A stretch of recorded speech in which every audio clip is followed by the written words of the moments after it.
want to begin this segment. Shelley Capito, Senator from West Virginia, will join me in 1 minute. But I want to remind you, if you're going to be involved in this campaign, go out to americansforprosperity.org/volunteer. Every single swing state has an American for Prosperity organization in it. AFP does great work, americanforprosperity.org. Senator Capito, do you work with them at all, with Americans for Prosperity? Sure, sure. I mean, we want to make sure it's a grassroots campaign all the way through, and they do a great job. Americans Prosperity do a good job here and a good job across the country. I agree completely. Now, Senator, I'm really hoping we win the Senate because I want you to chair Environment and Public Works because we do have a housing shortage in America, and a lot of it is at the feet of the EPA, the Army Corps of Engineers, the U.S. Fish and Wildlife Service, the Bureau of Land Management, and state and local regulatory agencies. Do you think the American people know that's why we can't get houses built in the numbers that we need? Actually, I don't think the American people know that. I don't think they know how long it takes to get a permit, how agencies work against one another, or don't work in coordination, and it lengthens the timelines and expense. And so people give up, investors give up, developers give up. I think it's very difficult, in our state of West Virginia because we have so many streams, we have wetlands, we have all kinds of other challenges, and it just stymies development. And so I think permitting is absolutely critical, and that comes through EPW. But I also think this regulatory environment on the fish and wildlife side and EPA side is where we see it the most in committee. And it is very, very much a roadblock to any kind of development, and housing is one of those. I also want you to run Environment and Public Works because I think nuclear power comes through your committee. And if we don't build a whole bunch of nuclear power plants soon, the new ones, we are going to fall behind in AI because we do not have the baseload electricity to support AI and supercomputing. Does the construction of civil nuclear power plants come before your committee in any sort of way? Yes, absolutely, they do, Hugh. And I'm glad you brought that up. I mean, just recently, over the past year, we did get a bill called the Advance Act through Congress all the way to the president's desk. And what it does is incentivizes and works through some of the exactly roadblocks that we talked about earlier on nuclear and advanced nuclear. These are the small modular nuclear reactors. It's not the nuclear power of old, and they are much more they're smaller. They can power an industrial complex. They can power a city. They could power an AI, data centers, whatever. And so this is to move that through the permitting with the Nuclear Regulatory Commission.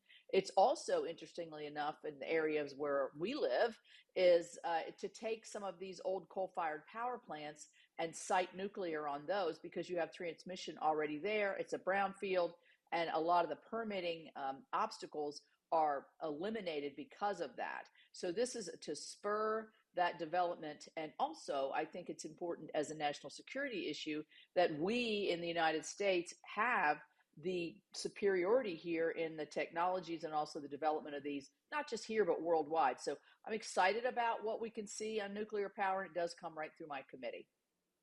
Now, what's very interesting to me is if the Republicans get back the majority, I expect you're going to chair Environment and Public Works, and Susan Collins will chair Appropriations. I don't think Leader McConnell wants to go back there. I don't know. That's inside baseball. But two of our senior women senators in the United States Senate will be chairing committees. So the big question is the Republican effort going to succeed? You're going to get the 51 or more, Senator Capito. Well, as you know, and I think you talked to Governor Justice maybe last week. He Last is week. on track, I think, to become, last week. He is on track to be number 50. Senator Manchin's moving out. We will have a change in party here. And I think that's nothing's a done deal in politics, but that's pretty close.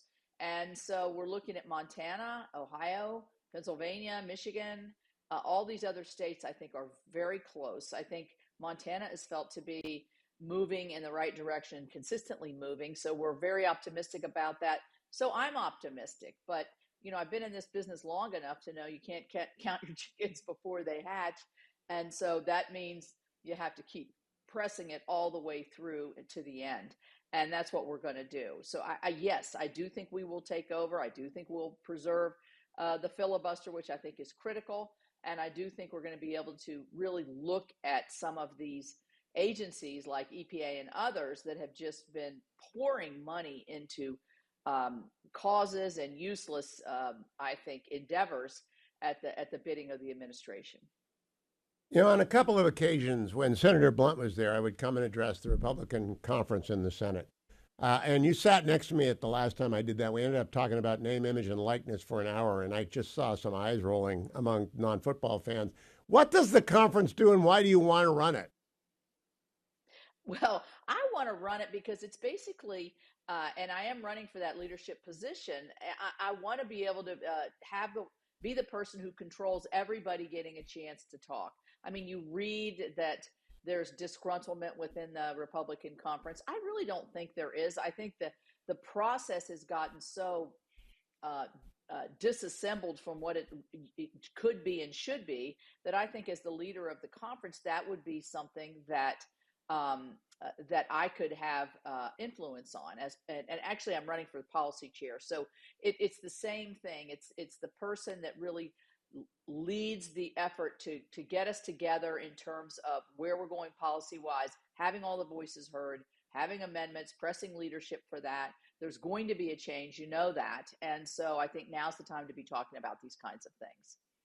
So here's the most important question, and I've asked it on air and off of presidential candidates. If the House stays Republican and the Senate majority shifts to Republicans, there will be a chance to do a budget and get a reconciliation and get a big swing. Do you have a plan? Do you think that the Republican Senate has a plan on what to ask for? I would ask, for example, condition federal spending on education on vouchers existing, like West Virginia has a great voucher program. Or I would do permit reform, or I would cut back the federal. But anything, is there a big plan for the first reconciliation? Well, here's the good news for someone like you who understands the policies and how you move forward with having a budget and then reconciliation. Is we have been tasked over the last several months before we came home to work through our committees and to work through our different responsibilities to present such a plan to leadership and Ah, to the conference. And so these plans are in, on finance. I know Senator Crapo's been working on certainly on tax reform, permitting in my committee. And I think certainly the budget committee has been looking for ways to try to make the spending decisions that we make in Congress make a lot more sense. So we have a final plan? No. But do we have a lot of plans, and sort of throw everything in and then see what can be done and how far we could go? Absolutely. We are prepared. We are going to be prepared for January and the likelihood that what you say happens, a Republican president and House and Senate. And I think you can rest assured that we're not going to wait till that day to decide what we're going to do. Those decisions are already in that is motion. great news. All right, last question because it comes up every single day. I talked to Senator Lankford through the whole immigration reform debate. I know he did his best in the negotiations, but I always said if they don't build the wall, it's just not going to happen. I'm a border hawk and a regularization dove. What do you think? How do you react whenever you hear Kamala Harris saying Donald Trump called up the conference and killed it? Because that's not what happened. That is absolutely not what happened. And James Lankford, he was talking to you, he was talking to all of us all the way through this. The bill got much bigger than what it needed to be in terms of being able to get a bipartisan consensus. But the thing that just racks me about this whole decision is, and that the vice president could sit there and say, well, the only reason the problem is at the border is because we didn't pass a bill 5 months ago. She's been sitting there at the helm of this for 3.5 years. If it was so painful, the 10 million people would not have gotten in. Now we see criminals that are coming in. We see gang developments in some of our cities.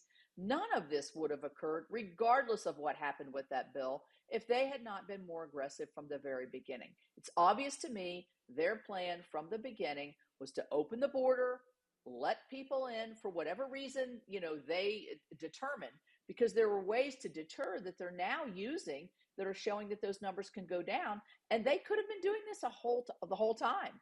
And I'm talking about the president and vice president here. So I think it's a hollow argument that they bring forward. It sounds good, but I think people are smarter than that. They know, wait a minute, that bill was several months ago. she's been sitting there for 3.5 years and hasn't done anything.